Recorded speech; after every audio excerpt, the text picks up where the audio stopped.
So the question is, I just want to make sure I got it right, that my daughter wants to go ahead and get some kind of either a nose ring, or sometimes it's a ring in a different place, could be an eyebrow ring, could be multiple piercings, could be belly button ring, all kinds of places that we could stick metal in our bodies.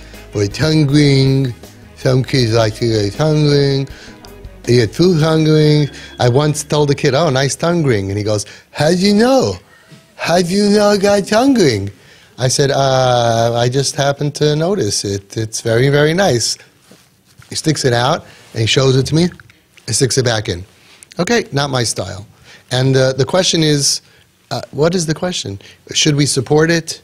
Should we tell her, no, I'm sorry, we don't do this in our family, and you're on your own. You have to save up your own money to go to the tongue ring store yourself. Does that have a statistic of stopping kids to want to have a tongue ring? Does it make more tongue rings or less tongue rings? How should we go about this? And the very important part is the pain. It's very painful, right? So I want to address all of that. Correct? Okay. I want to address all of these things. First of all, as far as the pain, yes, there's nothing I can do to take away the pain that you have a kid who's off the derech, that you have a kid who's struggling. It's a painful journey. Rabbi Gamliel Rabinovich says, it was kedai for Avram Avinu. The Torah tells us he died 5 years early not to see his grandson Esav go OTD. That's how much pain. B'seva taiva, he died a gift. Here you go, Avram Avinu, die b'seva taiva. Rashi says, Bisru, he was told that Esav's not going to go OTD when you're alive. So Rabbi Gamliel Rabinovich says, you see how much pain it is for good people, tzaddikim, to see their offspring go off the derech. It was worth it for Avram Avinu not to live through that pain. And he died 5 years early. Happy birthday, here's a gift. Die 5 years early, not to have to go through what you're going through. And it's even more painful here. It's a child, not a grandchild. So the pain is very real. That's why I urge you to take care of your pain, because it's a process. And like I always say, I know and I believe, Be'ezus Hashem, you're following the derech of the Baal Shem Tov, you're following the derech of the Chazon Ish, you're following the same derech that Rabbi Gamliel said, that Rabbi Gershon Edelstein said, that Rav Pam said, that Rabbi Babich Rebbe, Satmar Rebbe, everybody says. 99%. Okay, right? So we believe that you will be Matzliach. And I believe in a few years from now, whenever the time is, we will be Zaycha, like we have almost 100 kids today from.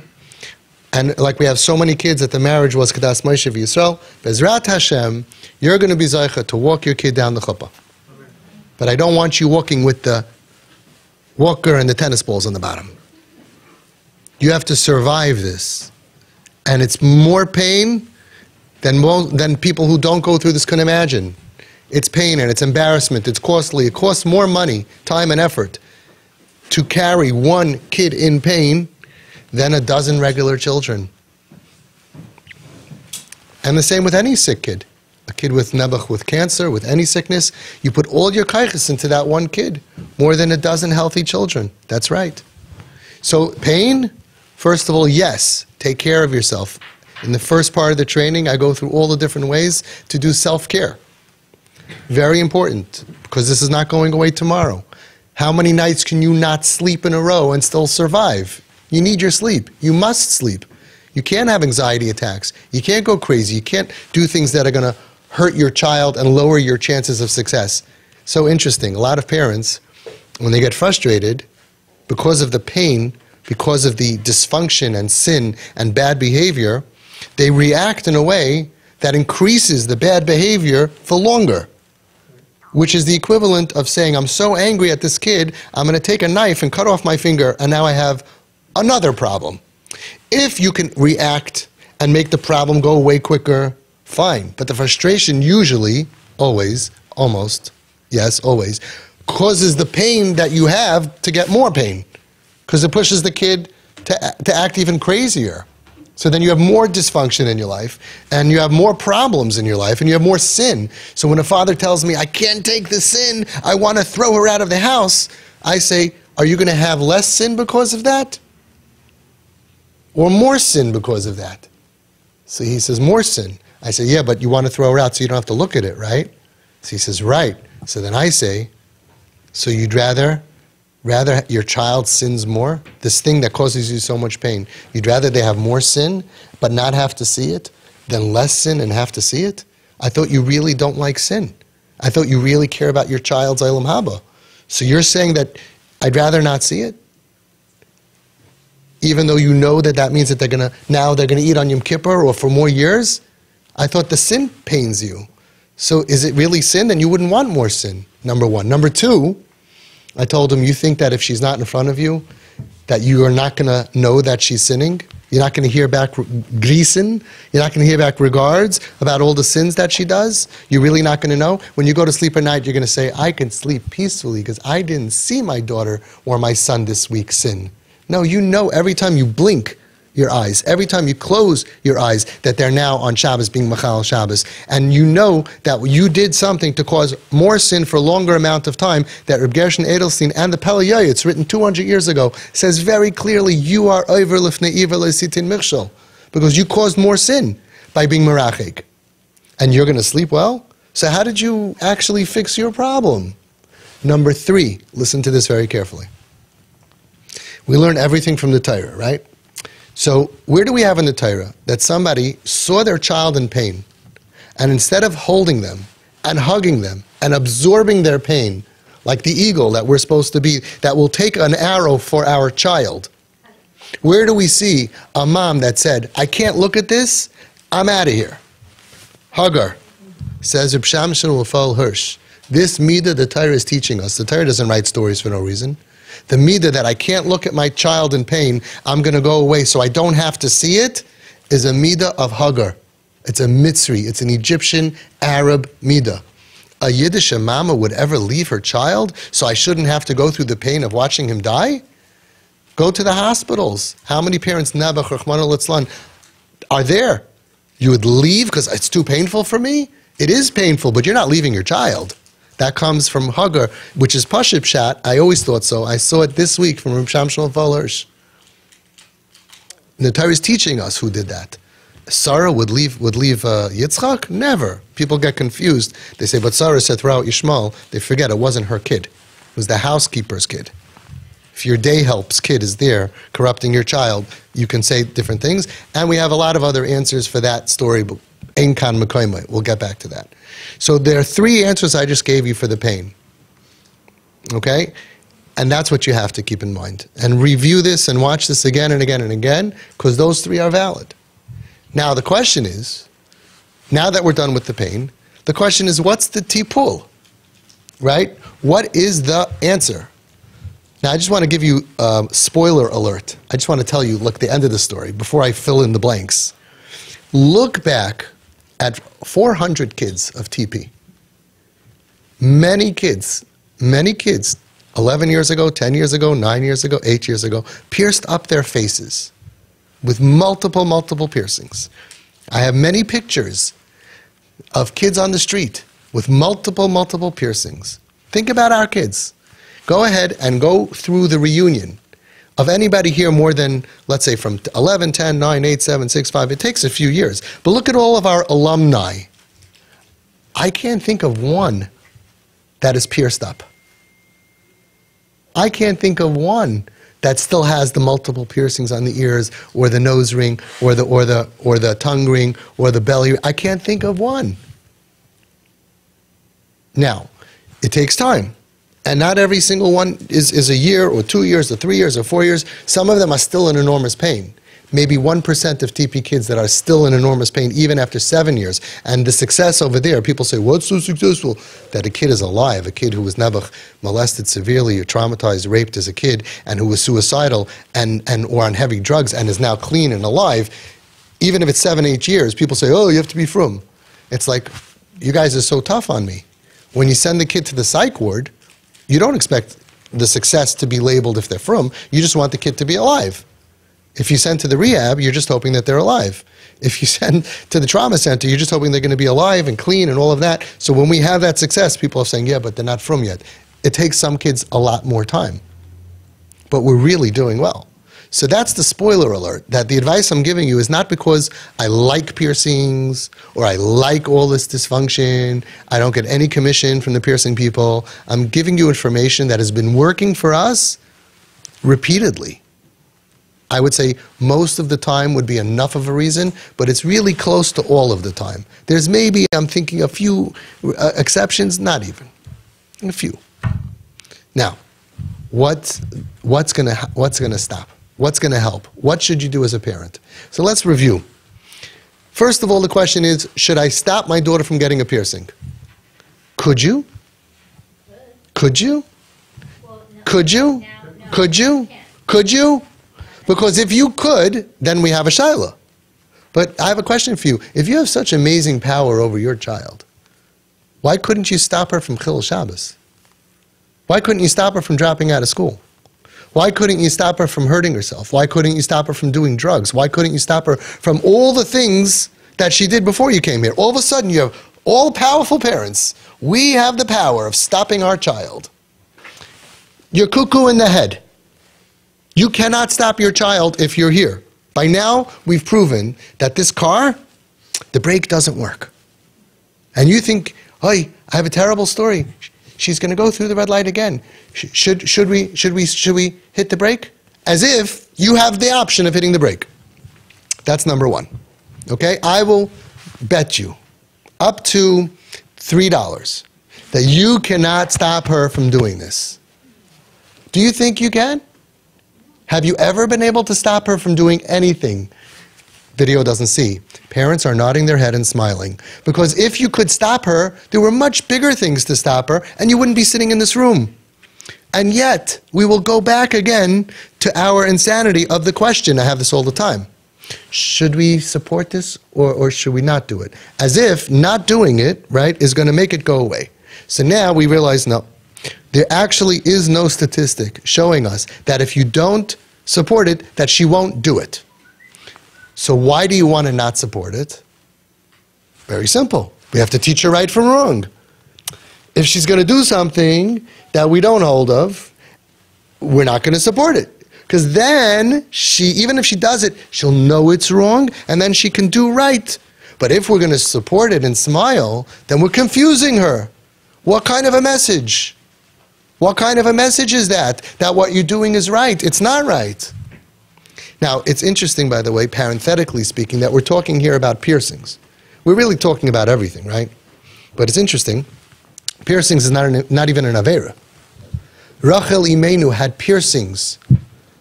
So she wants to look like Rachel Imenu.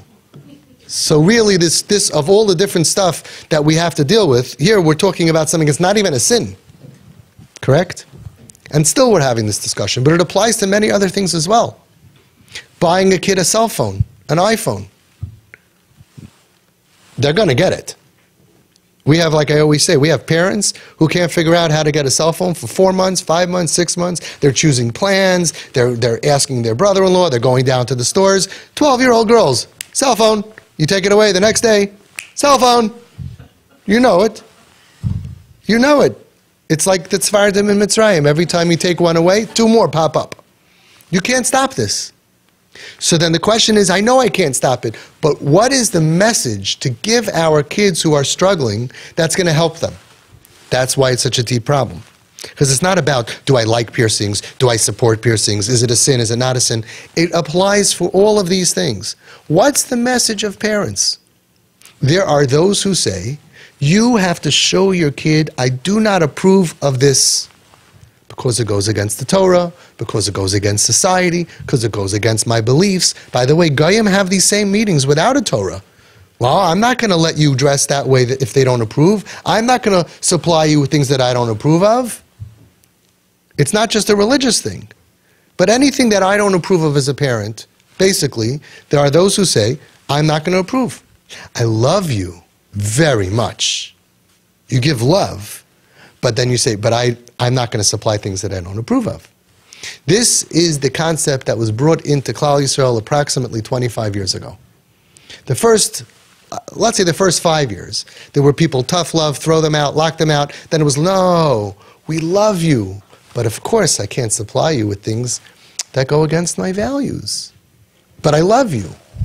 Rabbi say, if that would work, like those people say, I would be fully on board.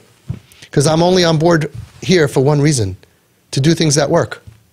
I have no agenda.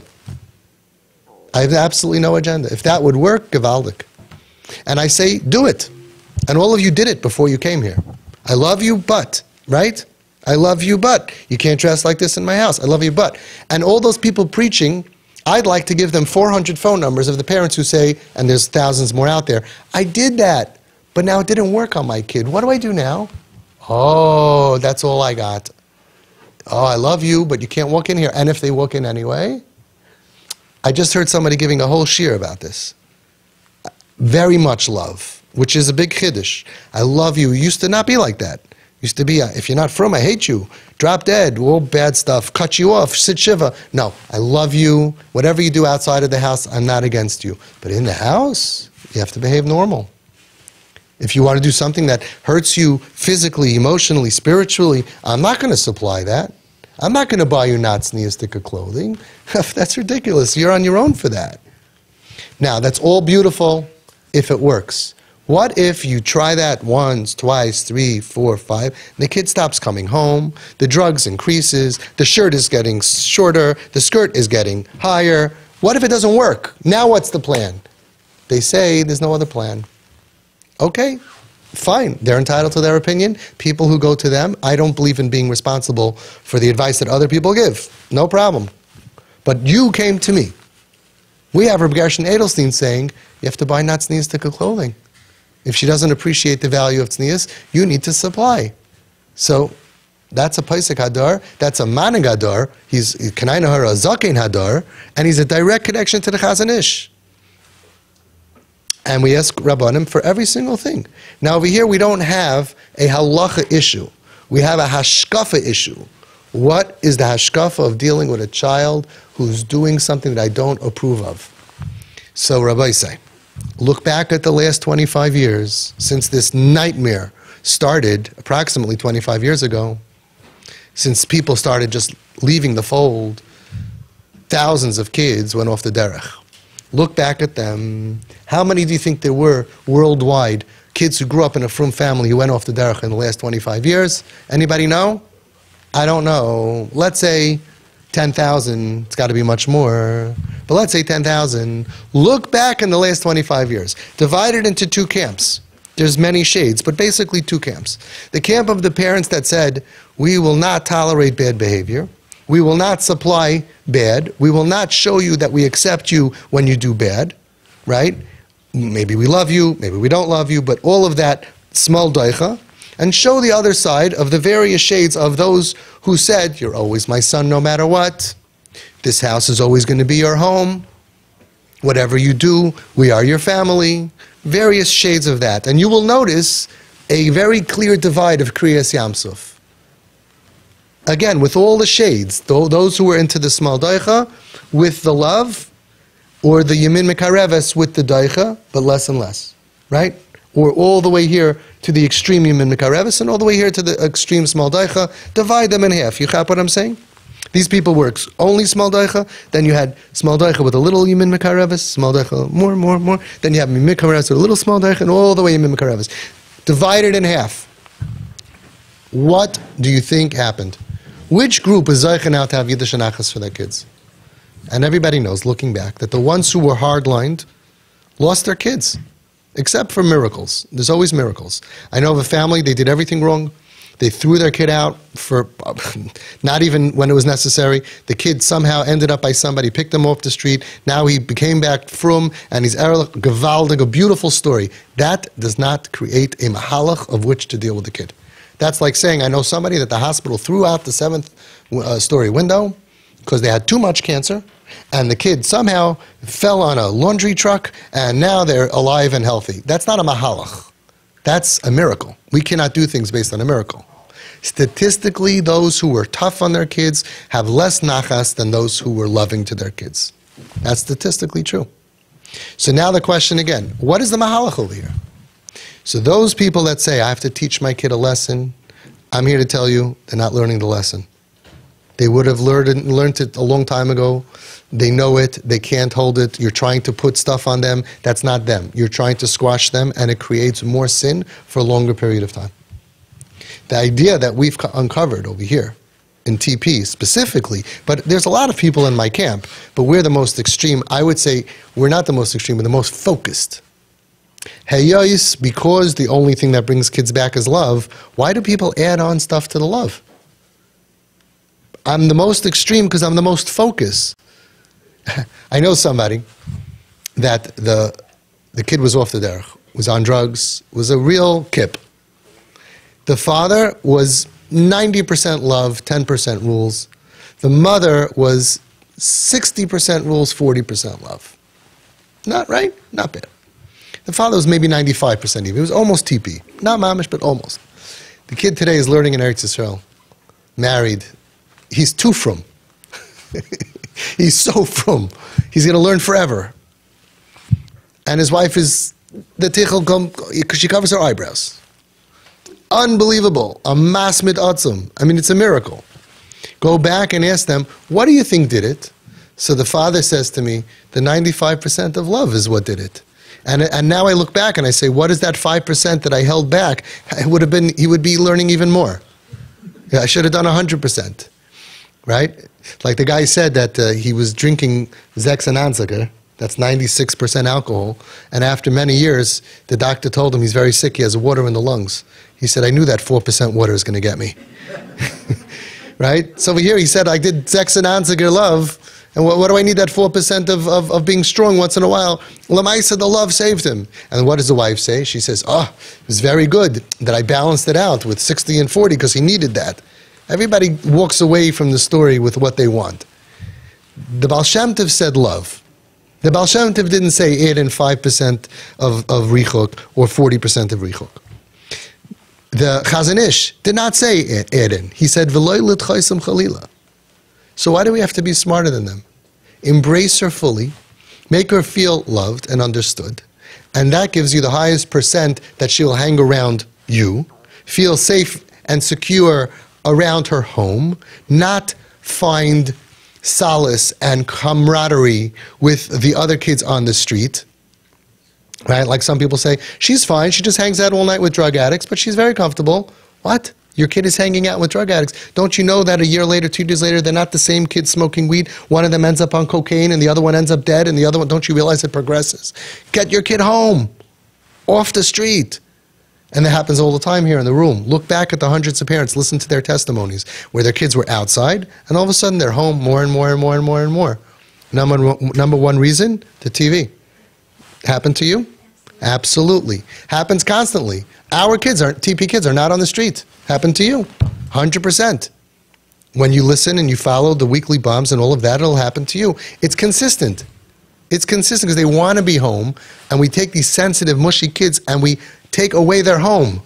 We force them to be homeless, and that breaks them, and they become friendly with every homeless person, and that just increases the sin and dysfunction that you're so pained about. So we're doing the opposite. Now let's take it a step further. I told you, this is a very deep question. Do you think she's going to want to be like you by you using your power and control to stop her from being like her? She's saying now, I want a piercing. And now we say, oh, let's do chinuch. No, chinuch, you had 15 years, 16 years of chinuch. The end of your chinuch is, for whatever reason, your fault, not your fault. Now she's making the wrong choice. Now that she's making the wrong choice, you could stop her. First of all, you can't stop her. Second of all, let's say you could stop her. She's only 13. How long are you going to stop her for? Does stopping her change her ratzon? Listen carefully. You don't want to stop her while the ratzon grows. You want to change the ratzon so she doesn't want those piercings. As long as she wants to drive west, you're losing. You have to get her to want to drive east. So the more that you play this game when you still have power and control, the more inside the child, you okay? We need CPR? The more that we use power and control when it's not changing the ratzon of the child, the more inside the child's like, oh yeah, okay. I'm waiting for the day when I'll do it. And then you don't get one piercing, you get 10, 20. You're increasing the ratzon to do the thing that you don't want them to do by utilizing power and control. You already lost this battle. You lost the battle over the fact what your child wants. Yichab? The chinuch of our children is to get them to want good. Once they don't want what you wanted, the chinuch, for whatever reason, failed. Now we're just in a war. It's not communism. Chinuch is to bring the child from when they're born to want what's good for them, what we think is good for them, what we want them to want. But if they don't want it, you lost that battle. Now you have to change their ratzon. You can do communist Russia on them for a month, 2, 5, 10, 2 years, 3 years, 4 years, 5 years, but that just makes them want to rebel. That doesn't change their ratzon. So even if you could stop them, which you can't, why would you want to? When you stop them, you didn't win. You won today, you lost much more next year, or whenever they get big enough. We have so many kids who say, when I'm 18, I'm moving out. When I'm 18, I'm going to the army. When I'm 18, and the parents go to sleep at night. We won this battle, we won this battle. No, you are digging your grave, the child's grave. You are losing the war. You won the battle, you're losing the war. Because our kids don't want to move out of the house at 18. Our kids don't want to do all those things. We're not creating that fire inside of them. I can't wait to get out of here. I hate this place. I hate this place. As long as they say, I hate this place, first of all, it's the wrong medicine. But you're creating more disease. You're creating more dysfunction. You're creating so much extra pain that's unhelpful. And you're going against the Chazon Ish and the Baal Shem Tov, plus all the other people. Because the Chazon Ish said, Yinasu l'mashcham, try to pull them with ropes of love, but then he added, God forbid, do not reject them. Isn't it rejection when someone says, I want this, and we say no? Don't they feel rejection? Next. Ready for deeper? She identifies as someone who wears a nose ring. She identifies as off the derech. He identifies as a street kid. She identifies as with friends who wear miniskirts. He identifies as a guy without a yarmulke. That's the fact. That's the reality. If you don't understand that, and you make them feel that I'm against you, they get worse, not better. That is a fact. I'm bringing you this information. Took me almost 20 years to be able to say this as a fact. So now you have a situation which is not a problem, it's an opportunity. Your daughter says, I want a tongue ring or nose ring or belly ring or whatever ring. What an opportunity. Because you say to her, this is difficult, you say to her, of course we're going to pay for it. Of course we're going down with you. And you choose it as if it's mutter, which by the way, halachically it is. In this case. It gets more complicated when it's not, and you need to ask your Rav how to juggle that. I'm talking about the hashkafa of how to win over somebody. If winning over the person brings them influence that they will one day do tshuva and be like you, spiritually and emotionally, psychiatrically, we're saving these kids from suicide and psych wards and all of that, and you see she's getting healthier, this is unbelievable, because I have such a great opportunity. I have such a wonderful opportunity. The idea of showing her that I don't approve of it, bankrupt. The idea of saying I'm not going to pay for it because I don't approve of it, bankrupt. Those things don't help our kids. What helps our kids is, I'm with you. Sure you need it. Not only it helps them now, it helps them come out faster. I want her to have less, not more. Someone says, you don't mind if the kid... I do mind. I'm in pain that our kids are piercing up their faces and doing all this stuff. I'm in pain over it. I want less. And you have the testimony of the group of people who are doing this longer that will testify to you that this twisted idea of supplying and supporting makes less. We've proven it already. Hang on. Therefore, my advice to you is to imkvar askvar. Once you understand this, give her the medicine in the most pure, passionate, forceful, our kind of oiz, strength, and make it count. Understand that to her, this is something I want. Just like you want Shabbos earrings, she wants this earring. Now, how would you like it? Let's say your husband came to me and he said, what do I do? My wife wants Shabbos hearings. I would say, I want your wife to be happy. If your wife's happy with you, you're going to be a very lucky guy. And therefore, you know what to do. What would he do? He would tell you, honey, we're going shopping. And he would stay there and say, oh, I like this. You like this? Oh, this is a little expensive. You're worth it. And he would use every opportunity, if he's smart, to make you feel good and to love him and to appreciate him, correct? So that's what you need to do with your kids. The only twist is they're not picking normal and good things, because they're, unfortunately, because of the pain that they went through, that people caused them, they want bad things. But now that they need the bad thing, they will react the same way a normal person would when they're supported. That's what heals the hole in the heart. You could only heal a person's pain when you treat for this level of pain. You can't go to someone who wants a tongue ring and give them some other thing. You could only make them feel accepted and loved when you give them the tongue ring. So Baruch Hashem, it's not something against halacha that we need to call your Rav. Baruch Hashem, that she wants something that's anti-social, our environment, but it's not anti-Torah. Baruch Hashem, you can give her, it's medicine. When both parents give her, and the way we do things, it's wrapped, and it's a balloon, and we're going, and you now have a kid who's different than all the other kids. How many girls got extra piercings in the last 25 years? Thousands. How many went with mommy and tati? Just our group. So that makes her different than all the kids on the street in a very deep way. That means when she goes on the street and they're saying dysfunctional stuff against society, she's going to say, I don't relate. And that is why it's life and death. Because we're changing the mindset of our kids to be different than the other kids on the street who are not accepted, who feel hated and want to burn down the world. The kids who are rejected by their parents want to burn down the world. Do you get that? They want to kill themselves. They want to kill the world, like a boy told his mother in this group before she came to me. I want to light myself on fire in Times Square so there's one less beeping Jew in the world.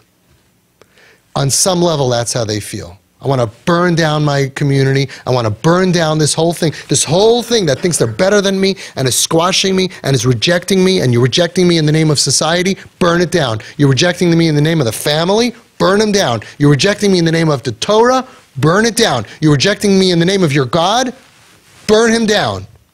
We create those feelings, and then those kids are all together outside. What do you think they talk about? Burning down society, hatred, antisocial, dysfunctional behavior. Let's do graffiti on walls just to make everybody miserable. Let's just make ourselves a problem. Let's steal. Let's break into cars. Let's. TP kids, not part of that gang. TP kids are home and dysfunctional, eating lollipops and saying, look at my new ice cream. I got my tongue, my thing, with my daddy, with my mommy. TP kids are in the backyard chopping down mommy's tree that needed to be down. TP kids are home with all their dysfunction and all of their problems, and they don't have to go out to meet the crazier people. And they feel eventually like, I am cared for, this society is not bad. They wake up later on, and all of a sudden, the same kid, happens all the time, happened today, where all of a sudden that kid says, I have nothing against Hashem. Whoa. You changed the ratzon of the child. I have nothing against my community. Mommy, when I grow up and I get married, I want to be like you. We hear that here. That means I want to be like you. It means my ratzon changed. Instead of I'm never going to get married, or I want to marry a girl or a boy or whatever, it becomes I want to be like you.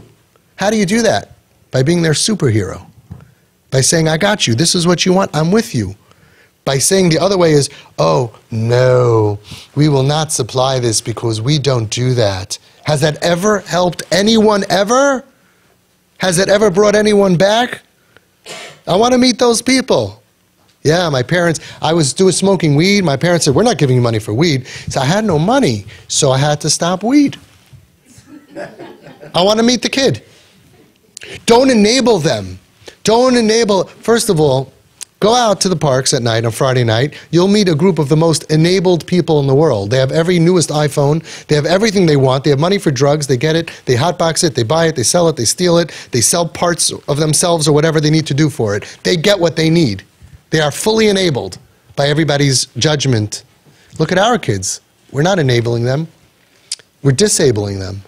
We're causing them to be home. 99% of our kids are home. 5 years later, you think that doesn't make a difference over time? Look at our kids 5, 10 years later. When you're home, you can't compare the journey to the kids that are rejected and they're on the street and they're not home.